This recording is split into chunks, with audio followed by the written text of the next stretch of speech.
Hi sir. Hello అమ్మా. Sir ఇప్పుడు present ఇండియాలో hot topic NEET exam leak అని చెప్పేసి చాలా ఇష్యూస్ జరుగుతున్నాయి కదా.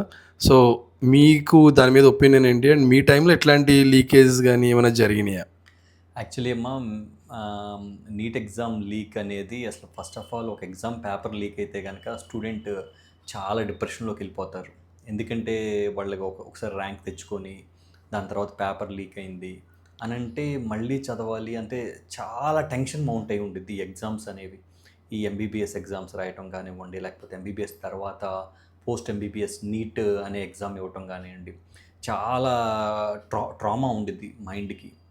సో ఇట్లా లీక్ అయినప్పుడు వచ్చేసేసి చాలామంది పిల్లలు అనుకోకుండా తప్పుడు డెసిషన్స్, తప్పుడు నిర్ణయాలు తీసుకొని కొంతమంది ఆత్మహత్యలు చేసుకోవటం ఇట్లాంటివి కూడా జరుగుతూ ఉంటుంది.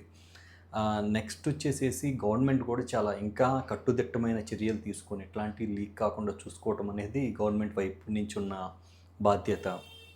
స్టూడెంట్స్ ఏంటంటే మా టైంలో కూడా పేపర్ లీక్ అయింది, మా టైంలో పేపర్ లీక్ అయింది, మళ్ళీ ఇంకో 2 months చదివాం.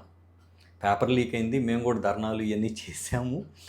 సో మళ్ళీ ఇంకో 2 months చదివాము. చదివిన తర్వాత again we came into ENT, రకరకాల బ్రాంచెస్ అందరం తీసుకోవటం జరిగింది.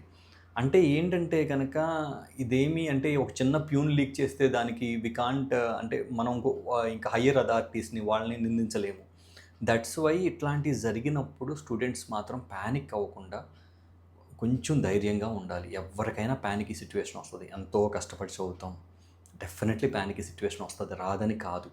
కానీ అట్లాంటి సందర్భాలలో ధైర్యం కోల్పోకుండా లైఫ్ ఇంకా ముందు చాలా ఉంది, చాలా ఉంది. మా టైంలోనూ పేపర్ లీక్ అయింది. సో అందరం బాగానే సెటిల్ అయ్యాం. అందుకని ఏంటంటే ధైర్యం కోల్పోకుండా ముందుకు అడిగేయటమే మన చేతుల్లో ఉన్న కర్తవ్యం. Thank you sir. Thank you అమ్మా.